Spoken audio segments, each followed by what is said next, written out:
Hello everyone, I hope कि आप सभी लोग अच्छे होंगे और एग्ज़ाम में ज़्यादा दिन नहीं बचे हैं।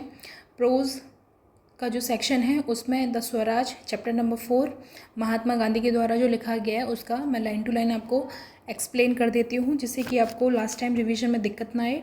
और एक बार बस फास्ट फॉरवर्ड में इसको देख लेना, थोड़ा सा आपको अच्छे से क्लियर हो जाएगा। अगर किसी ने रिवीजन नहीं किया तो उसका एक बार रिवीजन हो जाएगा।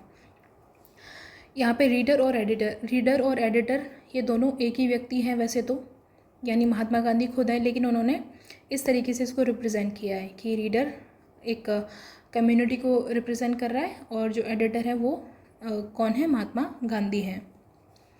आई have now learned what the Congress has done to make India one nation. अब मैंने ये समझ लिया है, नाउ आई हैव लर्न, मैंने समझ लिया है, वॉट द कांग्रेस की कांग्रेस ने भारत को एक राष्ट्र बनाने के लिए क्या किया।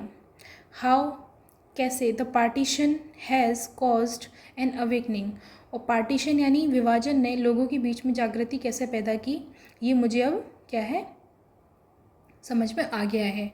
And how discontent and unrest have spread through the land, और किस तरीके से असंतोष और अशांति पूरे देश में फैल गई। I would now like to know your views on swaraj. अब मैं आपके जो विचार हैं स्वराज को लेकर उन्हें जानना चाहता हूँ। I fear that our interpretation is not the same as yours, और मुझे डर है कि स्वराज की जो हमारी व्याख्या है वो आपकी व्याख्या से अलग होगी।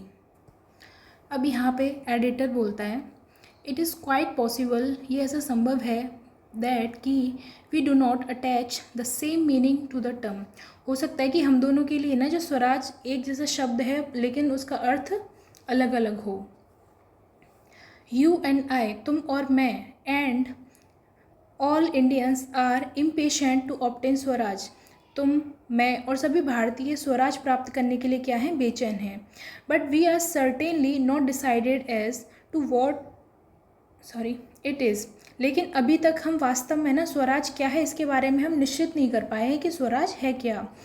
To drive the English out of India is a thought heard from many mouths, यानी अंग्रेज़ों को भारत से बाहर निकालने की ये जो बात है ना वो बहुत सारे लोगों से को करते हुए सुना है। But it does not seem that many have properly considered why it should B so.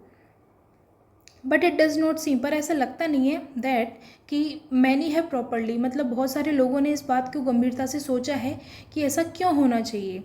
I must ask you a question, मैं तुमसे एक प्रश्न पूछता हूँ। Do you think that it is necessary to drive away the English if we get all we want, अगर हम जो चाहते हैं, हमारी जो सारी इच्छाएं हैं वो मिल जाए, तो क्या हम अंग्रेज़ों को भगाना आवश्यक है। अब रीडर बोलता है, I should ask of them only one thing, मैं उनसे केवल एक ही बात कहूँगा, that please leave our country, कृपया हमारे देश को छोड़ के चली जाइए आप। मैं तो बस इतनी सी बात कहूँगा भाई। If after they have compiled with this request, और यदि वे इस अनुरोध को मान लें, their withdrawal from India means that they are still in India, और उनका भारत से जाना वास्तव में यह अर्थ रखे कि वह फिर भी भारत में प्रभाव बनाए रखें, तो मुझे कोई आपत्ति नहीं होगी। Then we would understand that in their language the word gone is equivalent to remained, तो हमें ये समझ लेना चाहिए कि उनकी भाषा में जाने का मतलब क्या होता है, रहना। अगर उनका प्रभाव हमारे देश में बना रहता है तो इसका मतलब ये कि वो गए नहीं हैं, चले तो गए लेकिन वो गए नहीं हैं, फिर भी क्या उनका प्रभाव बना हुआ, इसका मतलब वो रह रहे हैं। Well then let us suppose, editor बोलते हैं, let us suppose that English have retired, अच्छा मान लो कि अंग्रेज भारत छोड़ चुके हैं। What will you do then, तो फिर तुम क्या करोगे। अब यहाँ रीडर बोलता है, the question can not be answered at this stage, अभी इस प्रश्न का है ना जवाब नहीं दिया सकता। The state withdrawal will depend largely on the manner of it, उनके वो इस बात पे निर्भर करेगा इस सवाल का जवाब कि अंग्रेज है ना गए कैसे हैं, किस तरीके से वो गए हैं।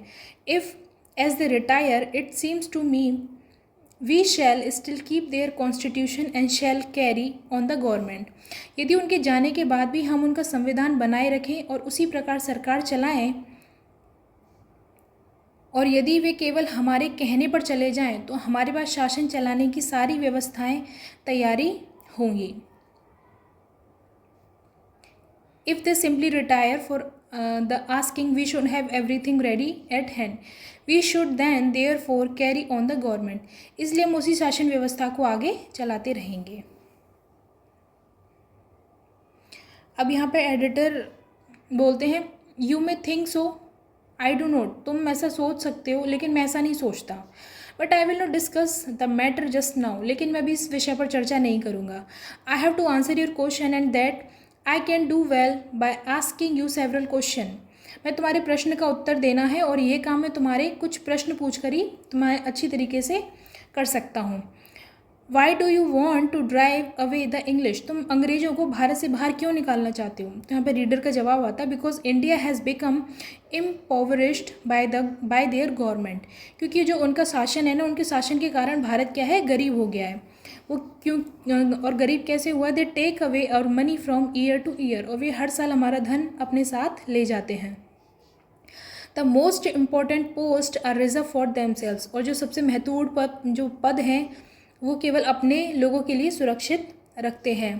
They behave insolently toward us and disregard our feelings, और वे हमारे साथ है ना घमंड और अपमानजनक व्यवहार करते हैं तथा हमारी भावनाओं की परवाह नहीं करते. अब यहाँ पे एडिटर बोलते हैं, if they do not take our money away, अच्छा तो ये बताओ अगर वो हमारा धन नहीं ले जाएं तो. बिकम जेंटल, हो हमारे साथ एकदम विनम्र हो जाएं. And give us responsible post, हमें पोस्ट भी दे दे. Would you still consider their presence to be harmful, तो क्या तब भी उनकी उपस्थिति को तुम हानिकारक मानोगे. अब यह रीडर का जो जवाब है वो है ये, अरे ये क्वेश्चन व्यर्थ है. That question is useless. It is similar to the question, ये वैसा ही प्रश्न है, whether there is any harm in associating with a tiger if he changes his nature. ये तो बिल्कुल वैसे ही हो गया जैसे पूछा जाए कि यदि बाघ अपना स्वभाव बदल ले तो क्या उसके साथ रहने में कोई हानि है. Such a question is sheer waste of time, ऐसा प्रश्न क्या है, पूर्ण समय की बर्बादी है. When a tiger changes his nature English man will change theirs, अगर टाइगर अपना नेचर चेंज कर लेता है ना तो इंग्लिश मैन भी क्या कर लेंगे, अपना नेचर चेंज कर लेंगे, यानी अंग्रेज भी अपना स्वभाव बदल लेंगे. दिस इज़ नॉट पॉसिबल, पर ये पॉसिबल नहीं है. And to believe it to be possible is contrary to human experience, पहली बात तो ये संभव नहीं है और इसे संभव मानना मानव अनुभव के विरुद्ध है. अब यहाँ पे एडिटर बोलते हैं, suppose we get self government similar to what the Canadians and the South Africans have, मान लो कि हमें जो कनाडा और जो दक्षिण अफ्रीका जैसा स्वशासन मिल जाए तो क्या ये हमारे लिए पर्याप्त होगा. अब यहाँ रीडर का जवाब आता है, that question is also useless, ये क्वेश्चन भी कैसा है, व्यर्थ है. We may get it when we have the same powers, हमें ये तभी मिलेगा जब हमारे पास भी क्या हो, वही शक्तियाँ होंगी. We shall then host our own flag, तब हम अपना स्वयं का झंडा फहराएंगे.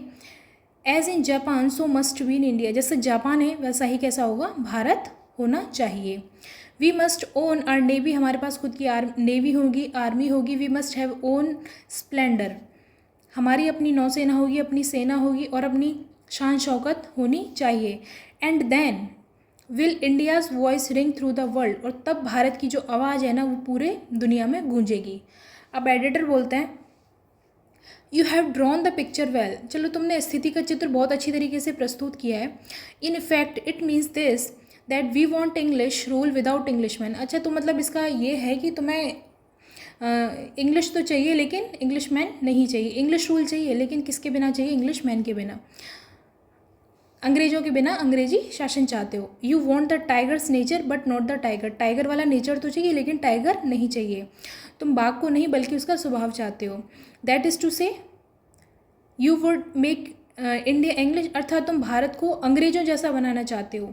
And when it becomes English, और जब ये पूरी तरह क्या हो जाएगा, अंग्रेज जैसा बन जाएगा, it will be called not Hindustan but Englistan, तो तब उसे हिंदुस्तान नहीं बल्कि किस नाम से जाना जाएगा, इंग्लिस्तान कहा जाएगा. This is not the Swaraj that I want, ये वह स्वराज तो नहीं है जो मैं चाहता हूँ. अब यहाँ रीडर का जवाब आता है, I have placed before you many idea of swaraj as I think it should be, मैंने आपके सामने अपने जो विचार हैं वो रख दिए हैं और जैसा मैं सोचता हूँ कि ऐसा स्वराज होना चाहिए. If the education we have received be of any use, यदि हमें मिली हुई जो शिक्षा है वो किसी काम की है. If the works of Spencer Mill and others be of any importance, यदि स्पेंसर यानी Edmund Spencer, Herbert Spencer, sorry I don't know which Spencer he is referring, Mill और अन्य विचारकों की जो रचना है वह महत्वपूर्ण है। And if the English parliament be the mother of parliament, और यदि अंग्रेजी जो संसद है वास्तव में क्या हो जाए, संसदों की जननी है।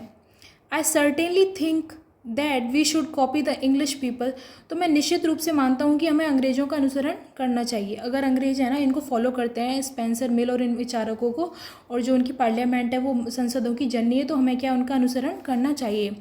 And this to such an extend that, और इतना अधिक अनुसरण करना चाहिए कि just as they do not allow others to obtain a footing in their country, जैसे वे अपने देश में दूसरों को पैर नहीं जमने देते, वैसे ही हमें भी अपने देश में उन्हें या किसी और को पैर जमाने नहीं देना चाहिए। So we should not allow them और others to obtain in ours. What they have done in their own country has not been done in any other country, जो उन्होंने अपने देश में किया है वैसा किसी अन्य देश में नहीं हुआ है। इट इज़ इसलिए therefore proper of us to import their institution, तो उनके संस्थानों और व्यवस्थाओं को अपनाना हमारे लिए क्या है, उचित है। But now I want to know your views, लेकिन अब मैं तुम्हारे विचार जानना चाहता हूँ। एडिटर बोलते हैं there is need for patience, थोड़े धैर्य की आवश्यकता है। My views will develop of themselves in the course of this discourse, इस चर्चा के दौरान मेरे जो विचार हैं वो स्पष्ट होते जाएंगे। It is as difficult for me, ये मेरे लिए उतना ही कठिन है, टू अंडरस्टैंड, समझना, that true nature of swaraj, कि जो स्वराज का जो वास्तविक स्वरूप है, as it seems to you to be easy, मेरे लिए स्वराज का जो वास्तविक स्वरूप है उतना समझना उतना ही कठिन है जितना तुम्हें ये आसान लगता है। I shall therefore for the time being content myself with endeavouring to show that what you call swaraj is not truly swaraj, इसलिए अभी के लिए मैं केवल यह दिखाने का प्रयास करूंगा कि जिसे तुम स्वराज कहते हो वो वास्तव में क्या सच्चा स्वराज नहीं है। ये देखो लाइन टू लाइन एक्सप्लेनेशन है, एक बार इसको पढ़ लेना, उसके बाद में क्वेश्चंस निकालने की कोशिश कर लेना। आई होप आपको ये समझ में आ जाएगा। Thank you so much. Video पसंद आती है तो लाइक करना, शेयर करना, सब्सक्राइब करना।